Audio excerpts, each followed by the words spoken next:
પંચાયતમાં ગેરકાયદેસર હરકતો, સરપંચ અને ડેપ્યુટી સરપંચની દાદાગીરી સામે ગ્રામજનોમાં ગુસ્સો। વાવ તાલુકાના ભાટવર ગામના લોકશાહી અને કાયદાની ખુલ્લેઆમ અવગણના થતા ગ્રામજનોમાં ભારે આક્રોશ ફાટી નીકળ્યો છે। ગામના સરપંચના પતિએ ગેરકાયદેસર રીતે પોતાને સરપંચ ઘોષિત કરી ગ્રામસભા યોજવાનો પ્રયત્ન કર્યો હતો। આ મામલે ચોંકાવનારી વાત એ છે કે સરપંચ અને ડેપ્યુટી સરપંચે ખુદ વહીવટી તંત્ર પર દબાણ લાવીને તલાટી અને અધિકારીઓને પોતાના પક્ષમાં કામ કરવા મજબૂર કરવાનો પ્રયાસ કર્યો હતો। આ પ્રકારની દાદાગીરીથી પંચાયતનું કાયદેસર શાસન હાસ્યાસ્પદ બની ગયું છે। ડેપ્યુટી સરપંચે ગેરકાયદેસર દબાણ કરેલું હોવાથી સરપંચના પતિ સરપંચ બનીને આવ્યા હોય કાયદો નવો લાયા તો ગામ જનતા રાહ જોઈને રહી છે કે ડુપ્લિકેટ સરપંચ કાર્યવાહી થશે કે નહીં। ગ્રામજનોનો ગુસ્સો ઉફાન પર છે। લોકો ખુલ્લેઆમ કહી રહ્યા છે કે ચૂંટાયેલા સરપંચ હોવા છતાં તેમના પતિ ગેરકાયદેસર રીતે સત્તા ચલાવે છે અને અધિકારીઓ પર દબાણ લાવે છે તો આવી પંચાયતનો અર્થ શું? ગામના નાગરિકોનો આક્ષેપ છે કે વહીવટી તંત્ર મૌન ધારણ બેસીને રહ્યું છે અને કોઈ કડક કાર્યવાહી કરવામાં આવી રહી નથી। તો જો તાત્કાલિક ઉચ્ચ અધિકારીઓ દખલ નહીં કરે તો ભાટવર ગામમાં કાયદો વ્યવસ્થા ભંગ થવાની પૂરી શક્યતા છે। લોકશાહી વ્યવસ્થા પર ઘાતકી હુમલો કરતા બનાવે સમગ્ર તાલુકામાં ચર્ચાનો વિષય બન્યો છે। હવે લોકો જિલ્લા અને તાલુકા વિકાસ અધિકારીઓ પાસે તાત્કાલિક કાર્યવાહી કરવાની માંગ કરી રહ્યા છે। રિપોર્ટર રાણાભાઈ પારેગી, થરાદ। અમારી જાહેર જનતાના માટે તમને બધાને કન્ફ્યુઝન રહે। દબાણ દૂર કરવાની કાર્યવાહી કોણ કરે છે? દબાણ દૂર કરવાની કાર્યવાહી કોણ કરે છે? ગ્રામ પંચાયત કરે। કોણ? ગ્રામ પંચાયત। ગુજરાત પંચાયત અધિનિયમ 1993 ની કલમ 105 મુજબ સરપંચને એ સત્તા છે, પંચાયત બોર્ડની સત્તા છે, બરાબર? એટલે તમે અમારા વિશે કઈ પેલો સંશય ન રહે। તમારા વિશે નથી, બે મિનિટ મારી વાત સાંભળો। આ જે માપણી સીટ આવી જે પણ કોઈ થયું હોય એ દબાણ તમે સાબિત તો કેવી દબાણ પંચાયત સાથે જોડાયેલા છે કે નહીં, તો એ દબાણ તો દૂર કરવું પડે ને। પણ જો દબાણ સરપંચ ખુદ કે પંચાયતની બોડી કરે તો કાયદાના વિરુદ્ધમાં કહેવાય, તો એ પંચાયતે શું એક્શન લીધી એ બાબતની?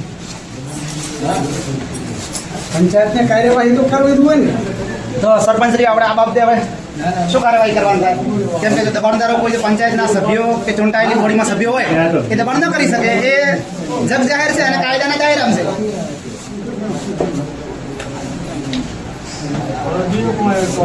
આજ દાડા સુધી મને કોઈ એવી અરજી મળી નથી કે દૂર કરવાની એવી અરજી મને મળી નથી। બાકીને સુધી હશે કે નહીં, સર્વે આવ્યો તો તમે હતા ને હું હતો, બરાબર? સર્વેમાં લિખિત આલી દીધું કે અમારે કે સર્વે કરાવવું નથી, બરાબર? એ લિખિત આલેલ હતું। તો પછી સીટ આપણે બનાવવાની હોય, હજી તો સર્વે આવ્યા વગર તો સીટ બનાવે જેવી રીતના તમારે અહીંયાનું ખાલી કરવું, અહીંયાને તમારું ખાલી કરવું, એની પાછળનો કોઈ હેતુ હોય પૂરો કરો, કામ કરો।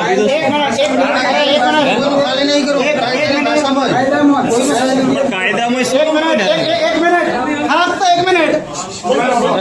કાયદાકીય ઓટીગોટીનો વિષય બની રહ્યો છે, મારે સ્પષ્ટ કરવી જરૂરી છે।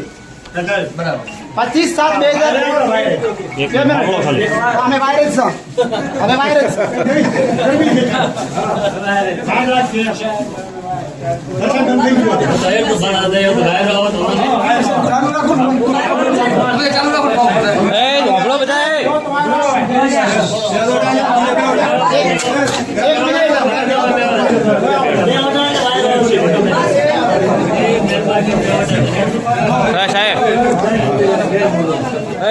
ચર્ચા ચાલુ